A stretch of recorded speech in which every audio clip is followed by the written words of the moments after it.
நம்ம தமிழ்நாட்டு சிஎம் முதலமைச்சர் திரு விஜய் அவர்களுக்கு என்னோடய சிறு கோரிக்கைங்க. அது என்னன்னு கேட்டிங்கன்னா, நம்ம கம்ப்ளைண்ட் கொடுக்கும்போது நம்ம இவர் சொல்லியிருந்தார். அவர் பேர் அவர் பேர் என்னடா அந்த வழக்கறிஞர் ஆதவர்ஜினா சார் வந்து சொல்லியிருந்தார். நீங்கள் கம்ப்ளைண்ட் கொடுக்கும்போது ஒவ்வொரு கேமராவும் மூமெண்ட்டில் இருக்கணும், அப்போ தான் அவங்க என்ன கேஸ் கொடுக்குறாங்கன்னு தெரியுங்கிறத சொல்லியிருந்தார். நான் என்ன சொல்ல வரேன்னா, அதுக்கு ஒரு மாற்று கருத்துங்க. அவங்க தேவையான கேமராவை ஆஃப் பண்ணிடுவாங்க. கேட்டால் ஒரு சில நேரம் பவர் இல்லை, அதெல்லாம் ஏதாவது ஒரு தவறுதல் நடக்க வாய்ப்பு இருக்குது. நான் சொல்கிறது என்னன்னா, சோலார் மூலியமாக இயங்கக்கூடிய ஒரு கேமரா, அது ஸ்டேஷன் வாசலில் இருக்கலாம், இல்லை ஸ்டேஷன் நுழைவாயில் இருக்கலாம், இல்லை ஸ்டேஷன் உள்ளே இருக்கலாம். நம்ம உள்ளே போகும்போதுலேருந்து உள்ளே வெளியில் வரும்போது வரைக்கும் அந்த கேமரா ஆஃபில் இருக்கவே கூடாது. அப்போ தான் ஒருவேளை உள்ளே ஏதாவது தவறுதல் நடந்திருந்தால் இத்தனை நிமிஷத்துக்குள்ளே உள்ளே போயிட்டு வெளியே வந்துருக்கலாம். ஏன் வரல, அப்போ இவ்வளோ நேரம் எங்கள் உள்ளே என்ன நடந்ததுன்னு நாம் ஒரு கால்குலேஷன் பண்ண முடியும். அப்போ மக்கள் சொல்கிறது உண்மையா இல்லை போலீஸ் சொல்கிறது உண்மையாங்கிறது தெரிஞ்சிடும். அதுக்காக நான் என்ன சொல்கிறேன்னா, குறிப்பிட்ட ஒரு கேமரா அதை வந்து கரண்டில் இயங்காத சோலாரில் இயங்குற மாதிரி ஸ்டேஷனுக்குள்ளேயோ அல்லது ஸ்டேஷனுடைய நுழைவாயிலையோ, நுழைவாயில்னால் கேட்டில் இல்லைங்க, ஸ்டேஷனுக்கு உள்ளே நுழையிற நுழைவாயில், அதில் வந்து தெளிவாக, அதாவது ஐஸ்தட்டிக் கேமரா ரொம்ப கிளியராக தெரியும் இல்லைங்களா, ஒவ்வொருத்தனுடைய முகமும் நல்ல தெளிவாக தெரியக்கூடிய ஒரு கேமரா. அதுக்கு நீங்கள் ஒவ்வொரு மாவட்டத்துக்கும் மக்கள்கிட்ட ஏதாவது நிறை குறைகளை கேட்கக்கூடிய சூழ்நிலை வந்தால் கூட அது பயன்படுத்தலாம் நான் என்னோடய கருத்து. அந்த கேமரா வந்து ஸ்டேஷன் நுழைவாசலில் மட்டுமல்லாத ஒவ்வொரு கிராமத்தினுடைய எண்டில், அதாவது எண்டில்னா ஒரு கிராமம்னா அந்த கிராமம் கடைசி அங்கே என்ன நடக்குதுன்னு அந்த இடத்துல அந்த கேமரா ஃபிக்ஸ் பண்ணால் தவறுதல் நடக்கிறத முடிஞ்ச அளவுக்கு அதில் வந்து வெரிஃபிகேஷன் பண்ணி அவங்களுக்கு என்ன பண்ண முடியுது பண்ணலாங்கிறது என்னோட கருத்து. ஏன்னா நம்ம உள்ளே இருக்கிற கேமராவை நம்ம ஆஃப் பண்ணுறதுக்கு வாய்ப்பு இருக்குது. மினிமம் அந்த கேமரா வந்து ஒரு 10 அடிக்கு மேலே வச்சா நல்லதுன்னு நினைக்கிறேன். அந்த சவுண்ட் சிஸ்டமெல்லாம் ஆஃப் பண்ணாத ஒரு இடமா இருந்தால் அது வந்து நேரடி கட்டுப்பாட்டில் இயங்குகிற மாதிரி குறிப்பிட்ட ஒரு நபர், அதாவது இப்போ நாமக்கல் அப்படின்னா நாமக்கல்லில் ஒரு முக்கிய மந்திரி, முக்கிய நிர்வாகி, அவர்களுடைய கட்டுப்பாட்டில் அந்த கேமரா இயங்கணும். அதை ஆஃப் பண்ணால் அதுக்கு அவர் தான் பொறுப்பு, அது எது நடந்தாலும். அந்த மாதிரி ஒரு பொறுப்பை கொடுத்து அந்த கேமராவுக்கு உண்டான நிர்வாகத்தை கொடுத்தீங்கன்னா தவறுதல் நடக்கிறத கண்டுக்கலாம். நான் வந்து மக்களையும் குற்றம் சொல்ல, போலீஸையும் குற்றம் சொல்ல, 2 பக்கமும் தவறுதல் நடக்கலாம். ஆனால் பெரும்பாலும் தவறுகள் வந்து போலீஸ் மூலியமாக தான் நடந்திருக்குது, எனக்கே நடந்திருக்குது.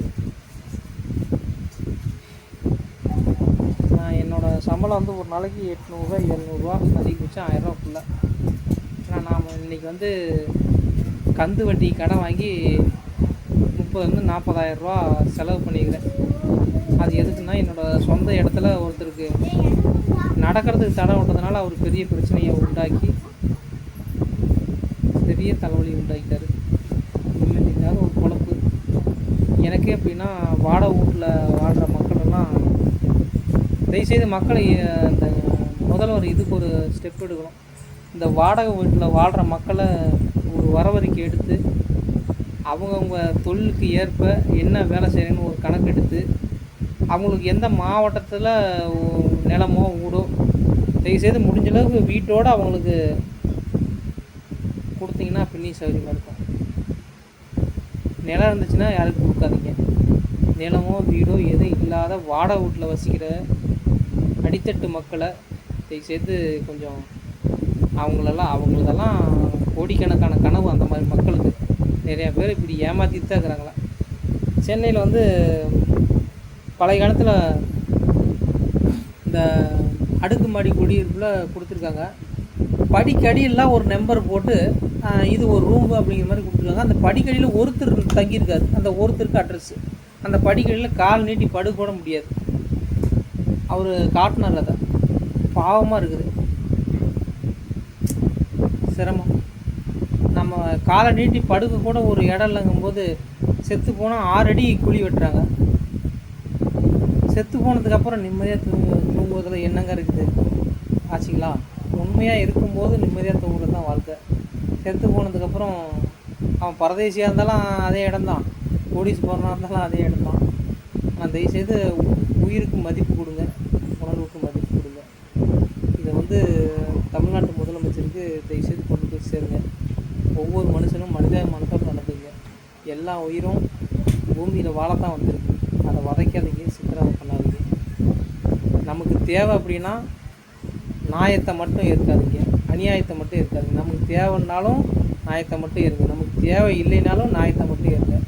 நம்ம சூழ்நிலைக்கு தேவை நியாயத்தை, நம்ம சூழ்நிலைக்கு தேவை அநியாயம். இது ரெண்டத்தையும் நம்ம பண்ணாதீங்க, தயவுசெய்து பண்ணாதீங்க. அது வேண்டாம். உங்களோட சொத்து கோடிக்கணக்கில் கூட அது நீங்கள் இழக்கலாம். ஆனால் அதுக்காக வந்து நியாயத்தை இழந்து அநியாயத்துக்காக போகாதீங்க. அது இன்றைக்கி நல்லாயிருக்கும், என்றைக்கும் தர்மம் தான் ஜெயிக்கும். அதுக்கு உதாரணம் இப்போ நடந்துட்டு ஆட்சி. எது எப்போ வேணாலும் மாறலாம். இது நான் சொல்லி தான் உங்களுக்கு புரியுங்கிறதில்ல. நன்றி, வணக்கம். என் பேர் சத்தியம். கட்டட வேலை தான் நானும் செய்கிறேன். எதாவது தப்பாக பேசியிருந்தா யாருக்காச்சும் கண்ணில் பட்டிருந்து பொதுமக்கள் இதை வந்து சிஎம் சார் தொடர்பு உள்ள யாருக்காச்சும் ஒருத்தருக்கு தெரிஞ்சதுன்னா அவருக்கு ஷேர் பண்ணுங்கள். நான் எனக்காக போல, குறிப்பாக வீடு இல்லாத வாடகை மக்கள், சென்னையிலையும் சரி, நான் இருக்கிற ராசிபுரம் மாவட்டத்தை சேர்ந்த நடுப்பட்டி கிராமத்தில் இருந்த கடைக்கோடி மக்கள் வரைக்கும் இதை அனுபவிக்குங்கிறது ஒவ்வொரு சட்டம் சொல்லுது. 1000 நிரபராதி தப்பிக்கலாம், 1000 தப்பு பண்ணுங்க தப்பிக்கலாம், ஒரு நிரபராதி தண்டிக்கப்படக்கூடாதுங்கிறது தப்பாக சொல்லியிருக்கலாம், மன்னிச்சிங்க. 1000 குற்றவாளி தப்பிக்கலாம், ஒரு நிரபராதி தண்டிக்கப்படக்கூடாதுங்கிறது சட்டம் சொல்லுது. நான் என்ன சொல்கிறேன்னா, எத்தனை பேர் தப்பு பண்ணியிருந்தாலும் தப்பிக்கவே கூடாது. தண்டனைக்கு உட்பட்டவங்க மட்டுமே. அரசன் அன்று கொள்வான், தெய்வம் நின்று கொள்ளும். அது அல்ல, அரசன் நின்று கொள்வான், தெய்வம் மட்டும்தான் அன்று கொள்ளும். அந்த ஆட்சி இப்போ நடந்துட்டு இருக்குது. நன்றி, வணக்கம்.